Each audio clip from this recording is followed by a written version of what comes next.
Some slayers wear strictly practical clothing, some not so much. It's a very minor detail that barely comes into play, yet you'd be surprised about how much reason there is behind a lot of little things in Demon Slayer, or a complete lack thereof in some of the big ones. Hello comrade, my name is Mahis. Come, get yourself a beverage and sit down with me. We got fashion to appreciate. To not leave you hanging, Muichiro's uniform is supposed to conceal his movements because of all this extra fabric flapping around, and unlike Shinobu, Mitsuri was way too shy to refuse her classic example of an RPG female armor. Why was it made like that to begin with? Because the tailor shares the same brain cell with these three and wants the girl slayers to appeal to us degenerates. However, this is a somewhat serious channel, so let's talk about Giyu's Haori, which, out of all the Hashira outfits, bears the most amount of story. To sum up, it's pretty sad, and kinda explains why he often looks so depressed, because it is a constant reminder of two very specific people who have one thing in common. The first person in question hasn't made the appearance in the anime yet, and is a very minor character of the manga, Sutako Tamioka. She is his older sister, was, as she tragically died at the hands of a demon, well, who else? And to make it extra miserable, this happened a night before what should have been the happiest day of her life. Yes, on the eve of her wedding, some demon schmuck attacked them, resulting in Tsutako sacrificing herself to save her little brother. Ever since then, Giyu went on to become a slayer and wore a dark red haori, which is the color of his sister's kimono. The second person is someone we're all familiar with, and Tamioka wears that dude's pattern on his left hand side. Good old Sabito, a dear friend, comrade in arms, and a savior as well. After the death of his sister, the future Wada Hashira was labeled mentally ill for babbling about demons and was sent to his relative/doctor, except he ran away to the mountains where he would have died if not for Sakonji, who started training him along with Sabito. They became good friends, and when the final selection came, they went for it together. Unfortunately, within the first few days Giyu got injured and was saved yet again, guess by who? He was not the only one, by the way. This absolute Chad was kicking ass and taking names to the point where he almost single-handedly rid Mount Fujikasano of all demons, aside from this one. That year, Sabito was the only contestant to fail the exam. The rest made it back safely, not without his help, and it's precisely why Tamioka wears part of his clothing, to commemorate his friend's sacrifice.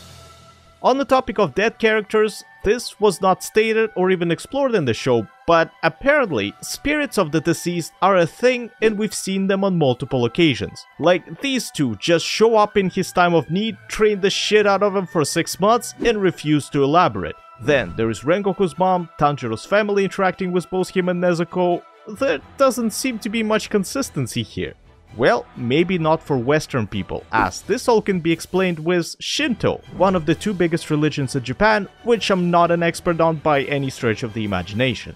You see, in their belief, spirits of the dead either stay in our world if something holds them, or go to the spirit world, which is neither heaven nor hell, they just be chilling there. And unlike many others, their afterlife is a bit more interesting, as during certain events like rituals and festivals, souls come back to Earth to see what's up. Moreover, family members actively watch over their descendants and help them in any way they can.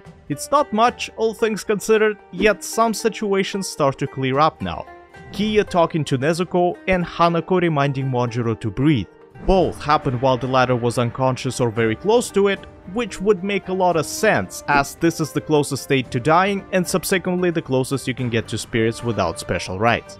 The second group are the soon-to-be hollows if we were talking about Bleach. They stay in the general area of what binds them or next to a person that they are attached to, and since they have never passed to the spirit world, one can argue that they have a bit more juice in them, allowing the interaction with the living on a much larger scale. One such area is the rock that Tanjiro was supposed to split before he could enter the final selection. It is called Yorishiro, basically an object that can attract spirits. You're right, they did die somewhere else and you'd expect them to be there.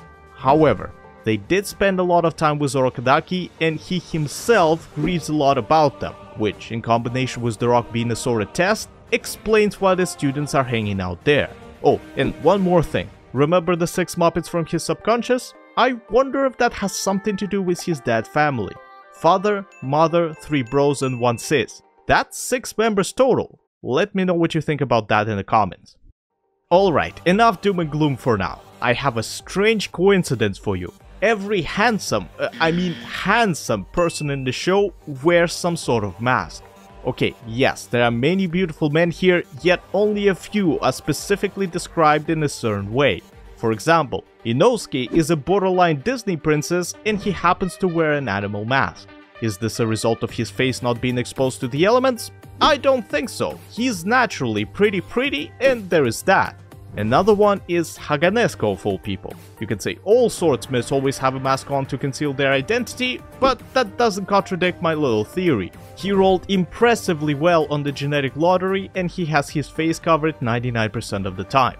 The last person I can think of is the first masked person we ever encounter, Sakonji Urakadaki. We actually never see his face during the course of the series, although it is said that his facial features are so extremely soft that he was often made fun of by the demons he was trying to kill. Quite the origin story for his Tengu mask. He wanted to appear more fierce to his enemies, which is also interesting because Tengu are often at odds with humans and target religious practitioners in their evil schemes. This dude, on the other hand, does the opposite and gives warding masks to his students to protect them from not sure what, cause it didn't seem to do much until Plot Almighty showed us how it's done. Anyway, these masks come from a little story about a woman who was married to a kitsune, a mischievous shape-shifting fox with an intelligence quirk. One day, the wife saw her husband in his true form and created a mask so she could always recognize him. It is said that a kitsune mask brings good luck and protects the wearer from harm. However, the main reason Urakadaki makes these and not the other dozen-ish types is because he really likes foxes. Next, we have a concept that is rarely questioned or even talked about, as it is something we all just roll with: the opening thread. Just like the effects of the breathing techniques, it doesn't exist physically and is used to represent the opening for a strike.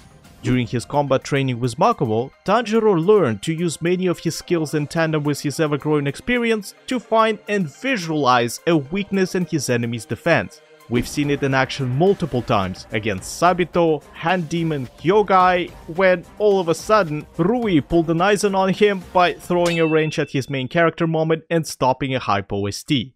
Why did that happen? Because our boy got way too cocky and overestimated his own abilities. The opening thread is not some Sharingan that looks for the optimal path to your target. Instead, the user has to figure it out himself and make a decision based on how the fight went up to this point. So, technically, Tanjiro did make a calculated decision to strike, but he also fucked up the math along the way, forcing the plot armor to start claiming over time. Same thing happened during their initial tussle with Daki. Just like Muzan's favorite, she was on a completely new level, making the information about Demon's durability, speed, and everything else he gathered previously inapplicable to the upper rank. What's the point of saying an opening thread instead of just opening? Well, Jiraiya explained it to Naruto once. It is easier to concentrate when you have a focal point. So, as opposed to saying, look, there is the opening for a strike somewhere in this general area, the author came up with a unique / cool way to animate this metaphorical concept. To wrap this video up, I want to go back to what I said in the very beginning. Some major plot points get more confusing the more they are explained. For example, the Kamado family massacre can only be described as a clusterfuck where nothing adds up regardless of how you spin it. At first, it seems like a random brutal demon attack that leads to everyone dying with the exception of Nezuko, who gets the demonate somehow. The immediate question is, how does one become a demon, and soon we get the answer. One needs to ingest some of Muzan's juice.